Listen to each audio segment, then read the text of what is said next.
Bonjour à vous. Je fais cette vidéo parce que j'ai ressenti la nécessité de le faire.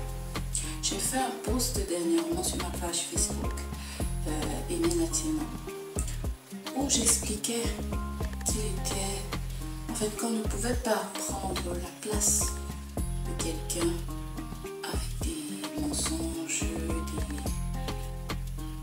des non-valeurs en tout cas. Et que la valeur la plus importante, c'est son intégrité, c'est sa compétence. Et beaucoup ont protesté par rapport à ça, justement parce que c'est un sujet qui est monnaie courante.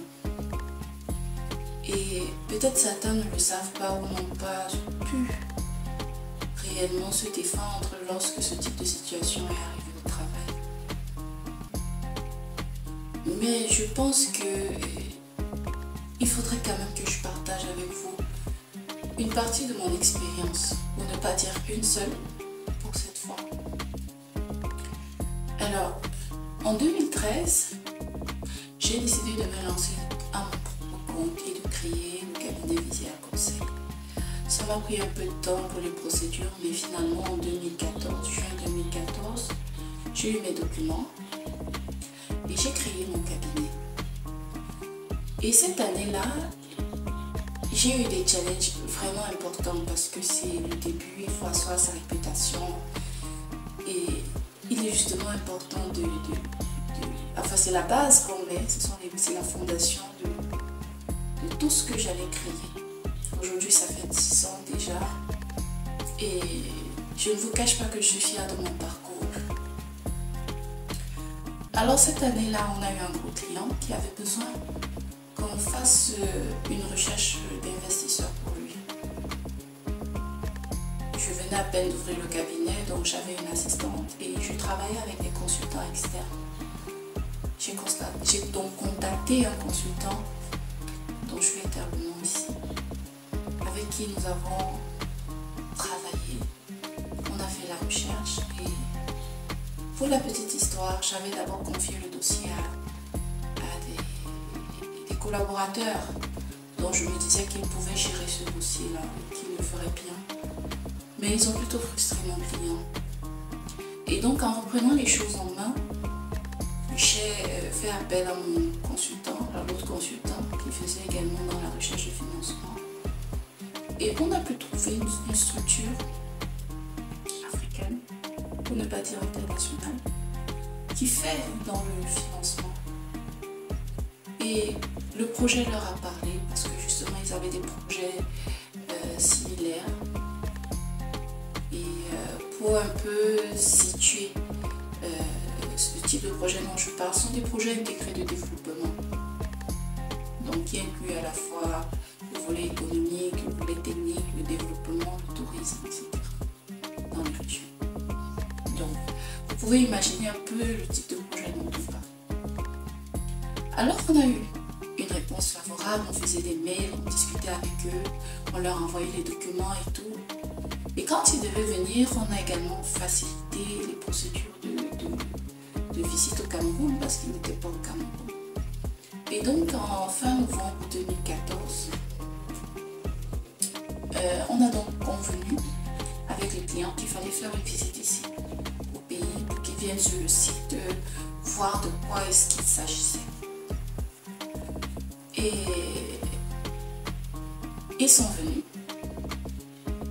Mais mon consultant, quelque part, a voulu me faire un coup bas. Et il s'est entendu avec le point vocal qui est ici au pays. Donc je crois qu'il voulait avoir plus d'intérêt et tout. Et quand le monsieur, le point vocal m'a vu, puisqu'on s'est rencontrés, deux fois. La première fois, c'était pour échanger par rapport aux différentes procédures qu'il fallait mettre en place pour la visite ici, qu'ils viennent signer les accords. Et la seconde fois, c'était lorsqu'il fallait les accueillir à l'aéroport de Douala, parce qu'ils ne venaient pas à Douala. Donc le client a mis tout à disposition. les voitures. On avait 3 véhicules de luxe. Bon, 2 véhicules de luxe et puis un véhicule de sa structure, un pick-up. Donc, quand ils sont arrivés, on les a accueillis. Le point focal a fait la répartition dans les voitures. Donc, je me suis retrouvée avec les chefs de délégation. C'est vrai que c'était la voiture la moins luxueuse, mais c'était quand même la voiture de la société qui nous transportait. Donc, j'étais avec le chef de délégation et son adjoint. Et mon consultant également. Donc, lui, il était avec les partenaires techniques qui étrangers et les responsables juridiques, donc tout ce qui était chargé des aspects juridiques du projet. Donc, quand on nous installe dans la voiture, alors je discute. Je me présente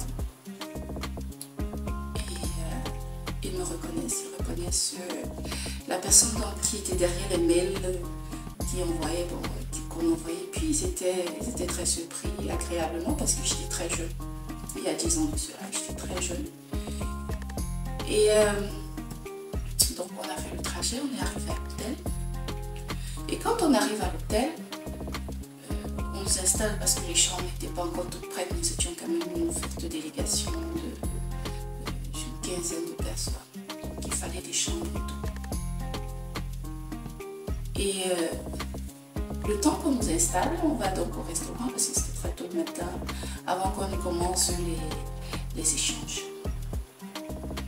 Et donc, au moment de faire les présentations, quand on est assis, le président qui était là de la mission, donc de la mission financière, si on peut dire ça comme ça, des investisseurs, pose toute la question à son point focal en lui demandant de nous présenter.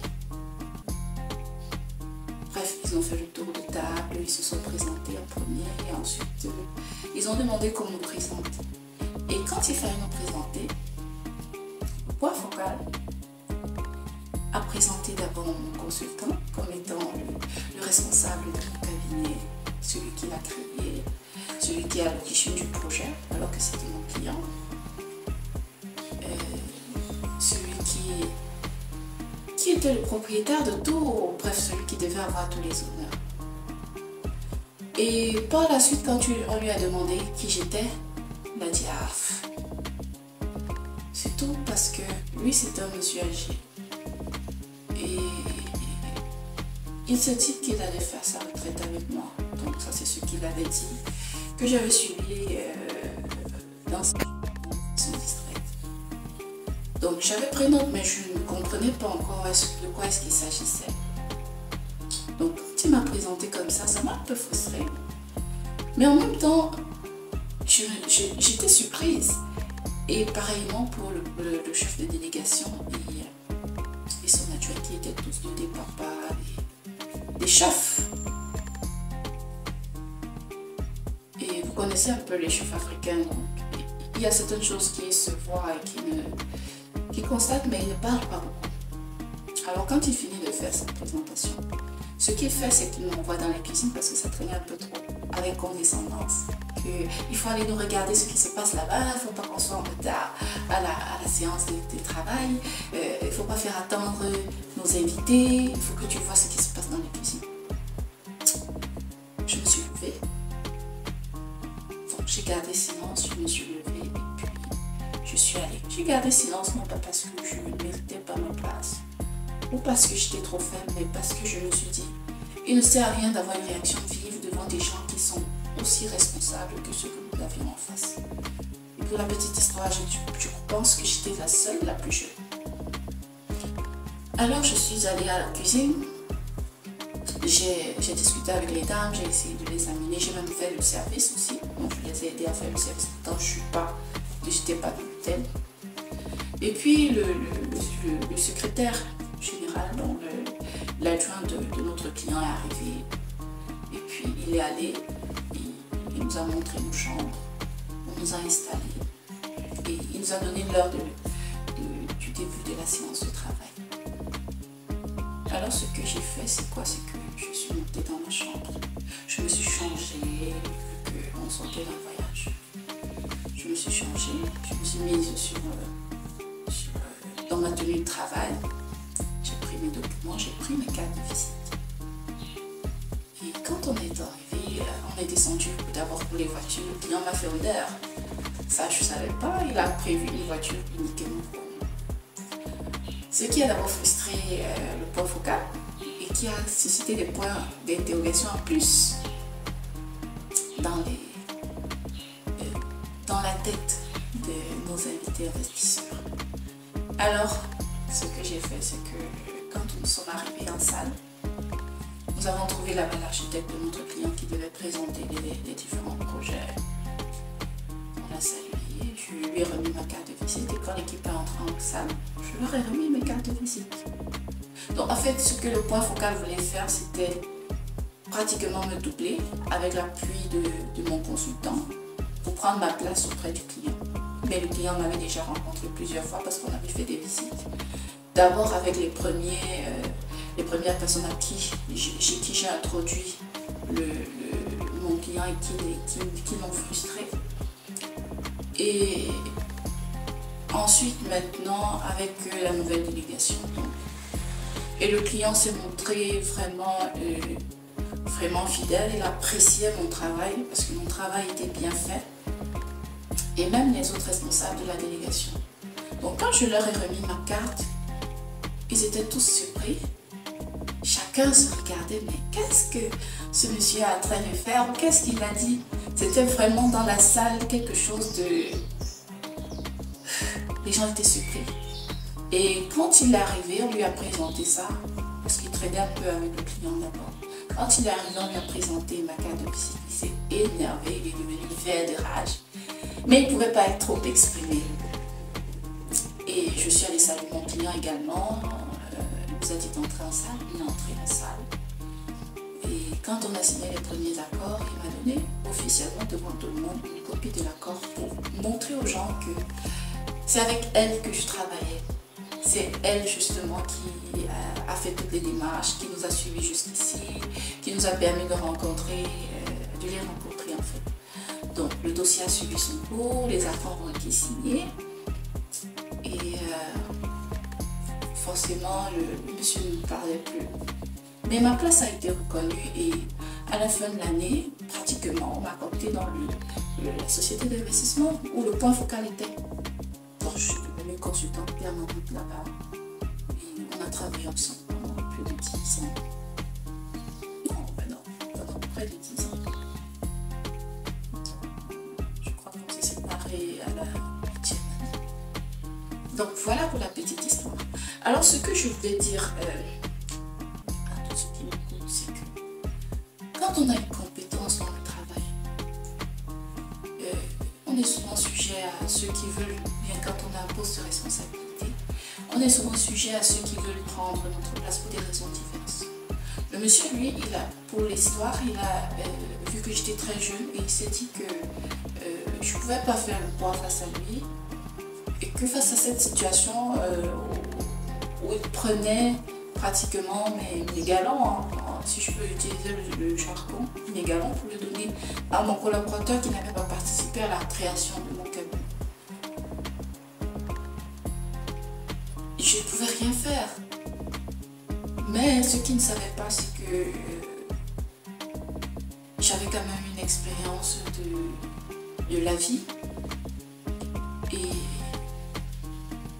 avec le fait que j'ai appris à garder mon calme face à certaines situations stressantes et à chercher la meilleure solution, j'ai pu surpasser ça. Ce que je voudrais dire, c'est que je sais que beaucoup d'entre vous passent par des difficultés, que ce soit au travail, que ce soit dans la vie, où on a souvent tendance à vouloir dire que l'autre n'est rien, c'est moi qui ai fait tout faire, ou bien s'arroger les mérites des autres. Beaucoup se sont rétractés quand j'ai fait mon post et ont pensé que peut-être je le dis parce que je suis peut-être une puriste ou bien que je suis dans les nuages. Non, je ne suis pas dans les nuages. Ça fait 10 ans que j'ai mon cabinet et très peu de gens savent les difficultés par lesquelles je suis passée. Quand j'ai créé mon cabinet, je n'avais pas un fonds en banque. Mais je l'ai fait. J'ai eu des clients. Puis j'ai pu progresser jusqu'à ce niveau et si j'y suis restée, c'est pas pas parce qu'il n'y a pas eu de difficulté. Justement, il y en a eu plein que j'ai dû surmonter. Et je le redis, on ne peut pas prendre la place de quelqu'un qui a la compétence qu'il mérite. Quand on vous nomme, on vous donne une responsabilité. Même s'il y a des gens autour qui vous jalousent, ils ne savent pas quel est votre bagage. Ils ne savent pas pourquoi vous avez cette place. J'ai envie de dire que c'est Dieu qui vous donne cette place. On dit que tout pouvoir vient de Dieu. Et donc, l'autorité avec laquelle vous exercez, les gens ne savent pas d'où vous venez, ce que vous valez. Mais c'est vous seuls qui le savez et ceux qui vous ont donné cette place. Et ils savent pourquoi est-ce qu'ils vous maintiennent là. J'ai envie de dire que quand vous faites face à ce type de situation, premièrement, gardez votre calme. Ça ne sert pas de s'agiter parce que quand vous s'agitez, on sent que vous êtes léger en fait et on peut facilement vous souffler et puis vous allez tomber. Gardez votre calme. Il y a des choses par exemple avec lesquelles vous pouvez prouver votre valeur. Premièrement, votre compétence au travail. Deuxièmement, votre éthique. Ne perdez jamais, ne changez jamais votre personnalité ou vos valeurs ou vos principes de vie parce que les gens veulent votre place. Je ne dis pas que vous ne pouvez pas avoir des moments de colère. Les émotions, c'est tout à fait normal. Mais gérez vos émotions, c'est important. Ne vous agitez pas, ne vous énervez même pas, au contraire, souriez, restez calme. Et aussi, ayez toujours avec vous des choses qui prouvent votre valeur. Donc, voilà ce que je voulais vous dire. Et au bon moment, écoutez toujours ce qui se dit, ce qui se fait, pour comprendre exactement quelle est la situation dans laquelle vous évoluez. C'est grâce à vos preuves que vous montrerez, grâce à votre attitude, grâce à la qualité du travail que vous allez fournir et grâce à vos valeurs, que vous prouverez que vous êtes légitime d'être à la place qu'on nous a indiqué. Voilà qu'elle nous a placé. Donc voilà ce que je voulais vous dire aujourd'hui.